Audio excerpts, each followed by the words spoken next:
सभी को praise Lord जय मसीह की। परमेश्वर की जीवित हजूरी में एक बार फिर आपका स्वागत है। अंडमान निकोबार चमत्कारी भवन से आप सभी का स्वागत है।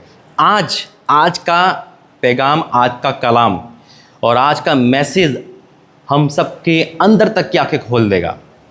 आज टाइटल है 10वां अंश की सामर्थ, और टाइटल के साथ बहुत कुछ है। 10वां अंश की सामर्थ, और मैं तो ये कहूँगा कि एक बार देखे या एक बार ना देखे, दोनों की सामर्थ आपको पता चलेगी। 10वां अंश की सामर्थ इतनी है भयंकर कि शायद शैतान हमारी आंखों और हमारे कानों में धूल झोंक देता है।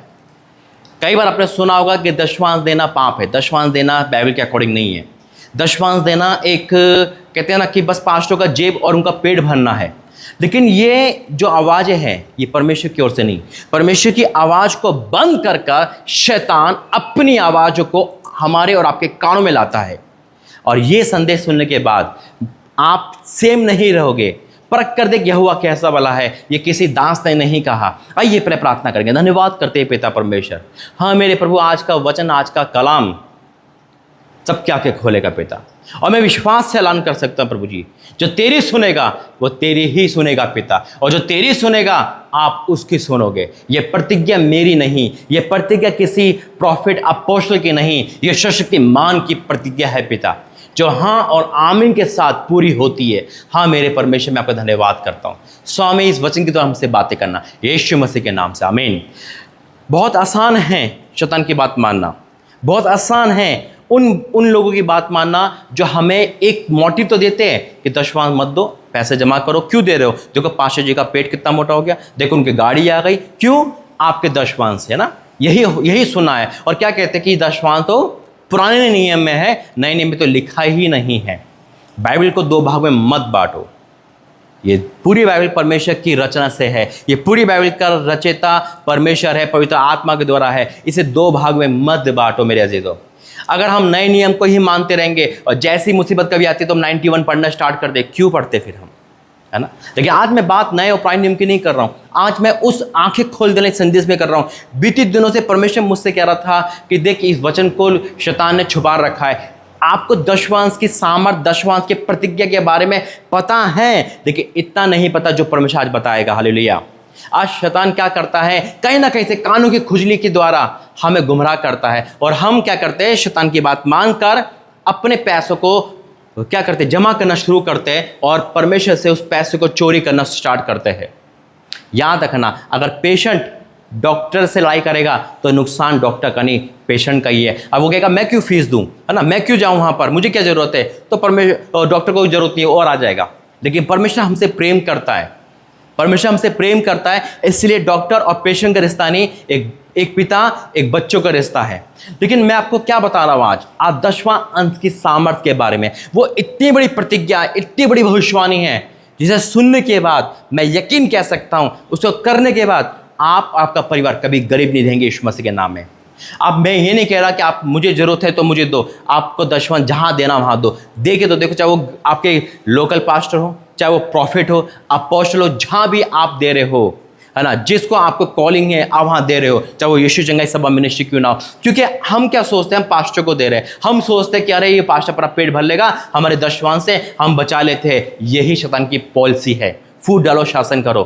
कभी मत कहना कि मैंने क्या करा, परमेश्वर के दास को पैसा दे दिया, मैंने उस चर्च में लगा दिया, अब मैंने उस कुर्सी ले ली, मेरा 10वां वो पास्टर खा गया, अब तो मुझे कुछ नहीं मिला, मेरा वो पास्टर तो मुझे फ़ोन भी नहीं करता, मुझे कॉल भी नहीं करता, मुझे तो मतलब मेरे घर भी नहीं आता, सब पास्टर 10वां की भूखे है। कभी मत कहना, क्योंकि मैं आपको बता चुका हूँ कि हमारा ऑफरिंग दान परमेश्वर के भवन में जाती है ना, तो स्वर्ग में जाती है। आज जो मैं आपको वचन देने वाला हूँ, ये वचन शायद आप पढ़ते आए होंगे और हर दास देते, लेकिन आपको नहीं पता कि 10वें अंश की भयंकर सामर्थ के बारे में रोंगटे खड़े हो जाएंगे। देने वाले भी सामर्थ और ना देने के नुकसान भी बहुत है। क्योंकि अगर हम ब्लेसिंग को अपनी ही रोक रहे हैं, परमेश्वर कुछ नहीं जा रहा, हमारी ब्लेसिंग रुक रही है। क्योंकि देखो, शैतान की पॉलिसी है आपके कानों को, कानों को, हमारी आंखों को बंद करके डिवाइड कर देना, इस रास्ते से उस रास्ते पे मोड़ देना। लेकिन मेरा परमेश्वर क्या कहता है, आज जीवित चर्च से मैं ऐलान करता हूं कि परमेश्वर आपके हर एक ऑफरिंग, हर एक सपोर्ट, हर एक 10वां अंश का 1000 गुना प्रतिफल दे रही है यीशु मसीह के नाम में। मैं आपको ले जाऊंगा वचन में मलाकी 3 और उसका 8 से पढ़ूंगा। अब सुनो, अब बात अगर हम नए नियम की करें, यीशु मसीह ने कहा, पतरस कहता है कि देखो मैंने सब कुछ तुम्हारे लिए छोड़ दिया, मुझे क्या मिलेगा? यीशु मसीह ने कहा, क्या कहा? कि जो सब कुछ छोड़ कर आए, जिसने मेरे लिए, वो क्या करेगा? यहाँ भी प्रतिफल पाएगा, वहाँ भी। अगर हम नए नियम की बात करें दशमांश को छोड़कर, तो वहाँ तो 100% है। क्या कोई है जो 100% दे सकता है? ठीक है, आपने अपनी पहली तनख्वाह, पहली आमदनी परमेश्वर को दी होगी, क्या कोई हमेशा ऐसे दे सकता है? नहीं दे सकता ना। तो यही बात है, अगर हम बाइबल को तर्क वितर्क करेंगे, हमें कुछ लाभ नहीं होगा, शैतान नाचेगा।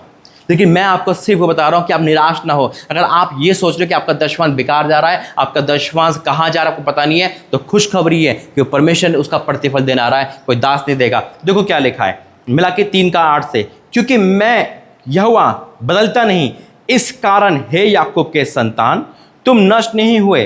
अपने पुरखाओं के दिनों में तुम लोग मेरी विधियों से हटते आए हो और उनका पालन नहीं करते। तुम मेरी ओर फिरो, तब मैं तुम्हारी ओर फिरूंगा।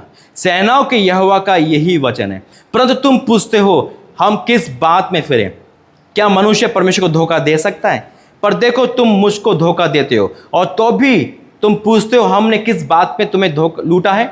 दशवान उठाने की भेंटों में।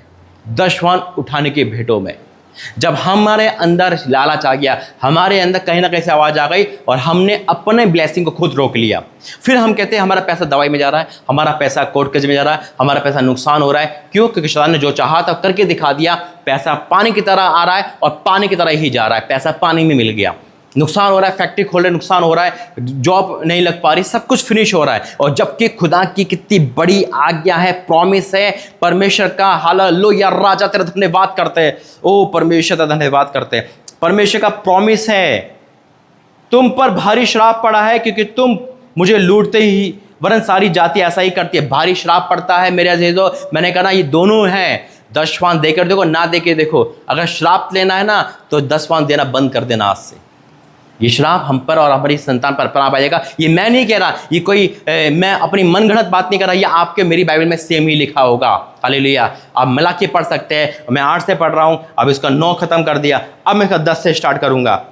सारे दशवांश, सारे का मतलब क्या है? दशवांश तो एक ही होता है, लेकिन सारे, चाहे वो समय का हो, चाहे वो किसी चीज का भी हो, हमारे हालेलुया, जब हम सारे दशवांश परमेश्वर के लाते हैं, यहाँ लिखा है सारे दशवांश भंडार में ले आओ कि मेरे भवन में भोजन वस्तु रहे।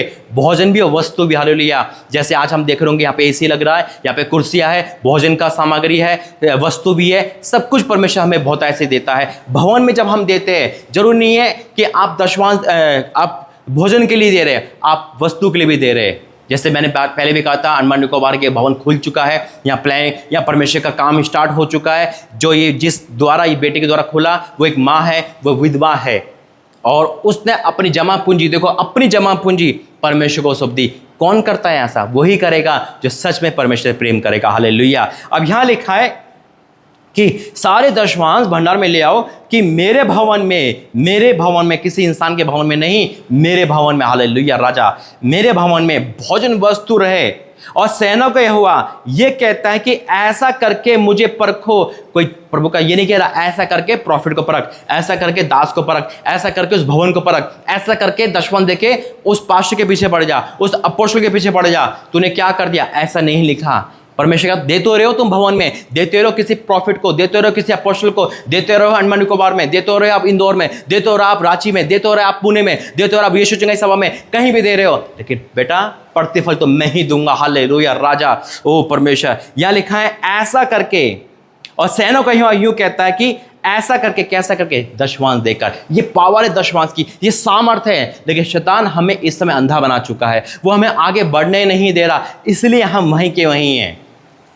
मेरे भाई, मेरे बहनों, अगर आज आप इस वचन को समझ गए ना, मैं यकीन कह सकता हूँ, गरीबी हर चीज हमारे पैरों के नीचे यीशु मसीह के नाम में, हर बढ़ोतरी हमारे पास है यीशु मसीह के नाम में। यहां लिखा है सेना का यहोवा यूं कहता कि ऐसा करके मुझे परखो, मैं आकाश के झरोके तुम्हारे लिए ऊपर अपरंपार आशीष की वर्षा करता हूं कि नहीं। क्या बात है, ये चैलेंज है, ये पहला ऐसा वचन है जिसमें परमेश्वर ने कहा परख कर देख, यानी कि प्रॉमिस कर रहा है, चैलेंज कर रहा है। कौन डॉक्टर कह सकता है कि अरे मुझे देख देख मैं ठीक कर दूंगा, लेकिन मेरा और आपका परमेश्वर देखो चैलेंज कर रहा है आपको, मुझे चैलेंज कर रहा है। हालेलुया।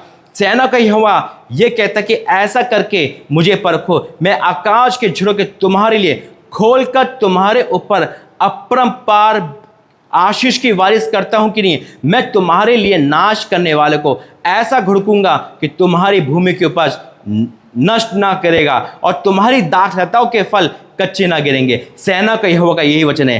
तब सारी जातियां तुमको धन्य कहेगी, क्योंकि तुम्हारा देश मनोन देश होगा। सेना का यहोवा का यही वचन है। तब सारी जातियां हमें क्या कहेगी? धन्य कहेगी। ये दशवांश की पावर है, ये दशवांश की पावर है। लेकिन कौन देगा दशवांश? जो ईमानदार होगा, जो पवित्रता में चल रहा होगा, जो खुदा का भय मानेगा, वो खुदा के आगे मानेगा। वो कभी ये नहीं कहेगा अरे ये तो पुराने नियम में है, वो बचने की कोशिश नहीं करेगा, वो अपनी प्रॉपर्टी को जमा नहीं करेगा, वो दशवांश की पावर करेगा। और ये वचन शैतान परख चुका है और वो इसलिए हमें और आपको मिसगाइड करता है कि नहीं नहीं इसमें कुछ रेखा नहीं है, अरे परमेश्वर गरीब नहीं है। लेकिन वो हमें अमीर बनाने के लिए उपाय देता है, हमें अमीर बनाने के लिए, हमें धनी बनाने के लिए, हमें राजा बनाने के लिए वो ये काम देता है। क्या परमेश्वर भूखा है? नहीं, वो किसी चीज़ का भूखा नहीं है। लेकिन वो कहता है कि जाओ मेरे भवन में भोजन वस्तु रहे, अपना सब कुछ जमा मत करो, परमेश्वर स्वर्ग में जमा करो, जहाँ ना कीड़ा है ना काई है। आज ये दशवांश की सामर्थ्य है। आप परख कर देखो कि परमेश्वर खुद कह रहा है कि बेटा परख कर तो देख, मैं सारी चीज तेरे नाम कर दूंगा, मैं सब कुछ खोल दूंगा। अरे 10% यानी कि 100 में से 10% दे रहा है, 90 तो हमारा है। उस 90 में क्या प्रभु आशीष दे रहा है? लेकिन हमारे दिमाग में कहीं ना कहीं से उलझुल की बातें आ जाती है और हम मिसगाइड हो जाते हैं। और फिर हम क्या सोचते हैं? अरे दशवांश बंद करके, ऑफरिंग बंद करके बस चर्च जाना और आना है, यही बहुत है, अपना पैसा जमा तो हो रहा है। और ये सबसे बड़ी भूल है। याद रखना 6 महीने जमा करोगे, लेकिन जब 7वां महीना आएगा शैतान वो पैसे भी और आपकी जमा पूंजी भी सब ले जाएगा। लेकिन जब हम परमेश्वर के इस वचन को पूरा करते हैं तो परमेश्वर कहेगा नहीं, इस घर जा, इसकी यहाँ जा, इसने अपने इस आज्ञा को माना है और परख कर दे कि यहोवा कैसा भला इसने कह दिया। और आप परख सकते हो, परमेश्वर मैंने तो तेरा काम कहा, मैंने तो तेरा दशवांश दिया, लेकिन कहाँ है मेरी ब्लेसिंग? परमेश्वर का बेटा देख, मैं आकाश के झरोखे खोल रहा हूँ तेरे लिए। हमारी मुट्ठी हाथ की है, कि मेरे और आपके परमेश्वर की मुट्ठी आकाश के झरोखे है। परख कर दे कि यहोवा कैसे भला है। और देखो उसने सारी प्रतिज्ञा लिखी है, ऐसा करके मुझे परखो। हालेलुया। मैं नाश करने वाले को घुड़कूंगा, मैं सब कुछ कर दूँ, मैं तुम्हें सब जातियों में धन्य कर दूंगा। ये सारी प्रतिज्ञा है। क्या इस प्रतिज्ञा का हम अनसुना कर दें? क्या इस भविष्यवाणी को हम अनसुना कर दें? नुकसान परमेश्वर का नहीं है, नुकसान हमारा ही होगा, क्योंकि हम शैतान की बात मानते हैं। और यहाँ लिखा है अगर हम नहीं कर रहे तो श्राप भी हम ले रहे हैं। तो यही चीज़ है मेरे अजीजों, आज दशवांश की सामर्थ जो भयंकर है। बीती दिनों से परमेश्वर मुझे आवाज़ देते, मैं 1% में नहीं कह रहा हूँ, खुदा के पुलपिट पे हूँ कि आप मेरे भवन में दो, मुझे दो, आपका जहाँ मर्जी है वहाँ दो, जहाँ परमेश्वर को कह रहा है, लेकिन देना जरूर, क्योंकि परमेश्वर की आज्ञा। आमीन। आइए प्रार्थना करते हैं। धन्यवाद करता हूँ पिता परमेश्वर, I declare in the name of Jesus. हाँ मेरे परमेश्वर, दशवांश की सामर्थ्य, ये वो भयंकर सामर्थ्य पिता, ये वो प्रतिज्ञा है जो ना कोई टाल सकता ना काट सकता। ये तेरी ओर से, किसी इंसान, किसी अपोस्टल, किसी प्रॉफिट, किसी दादा से कि नहीं, ये तेरा वचन है, झूठा नहीं हो सकता। ये तेरा वचन है जो कोई काट नहीं सकता, जो टाल नहीं सकता। ये तेरे मुख से निकला वचन है पिता, जो पूरा होगा। आज जो वचन सुनकर उनको लगा हृदय में कि हमने दशवांश रोक लिया, हमने किसी की बात मानकर हम उस बात में आ गए, हमने शैतान की बात मानकर शैतान में आ गए, शायद इसलिए हमारे विपत्ति आ गई, इसलिए हम शापित हो गए। तुमको क्षमा करना पिता। और आज से दशवांश जो भी दे रहा है, जहां भी दे रहा है पिता, तो उनके अपनी इस प्रतिज्ञा को उनके जीवन पूरा करना। और ये सब गवाही के साथ आएंगे पिता। इस अनमन भवन के लिए जो जो चीज़ कमियां हैं पिता, उस कमी को पूरा करना। चाहे वो इन्वर्टर पर वो आपने दिया, धन्यवाद करते, चाहे वो एसी हो, चाहे वो कुर्सियां हो, चाहे आगे का जो भी सामान है पिता, इन सब में तेरी उपस्थिति है पिता। हम इसको लेने वाले बन सके, क्योंकि आपका वचन कहता है तेरे भवन में भोजन वस्तु रहे, खाने का सामान है, लेकिन अभी वस्तु काफ़ी बाकी है पिता। उसको लाने के लिए मुझे ताकत को बद देना और अपने आकाश के झरोखे इस भवन में खोल देना। मैं आपका धन्यवाद करता हूँ जो जो इस भवन के लिए सपोर्ट कर रहा है पिता, रांची भवन के लिए सपोर्ट कर रहा है, इंदौर प्रातः भवन के लिए सपोर्ट कर रहा है, पुणे भवन के लिए सपोर्ट कर रहा है, उन सब पर तेरा अनुग्रह बना रहे पिता। मैं आपका धन्यवाद करता हूँ यीशु के सामर्थ्य नाम से, आमीन। God bless you. प्रभु आपका आशीष दे। जय मसीह की।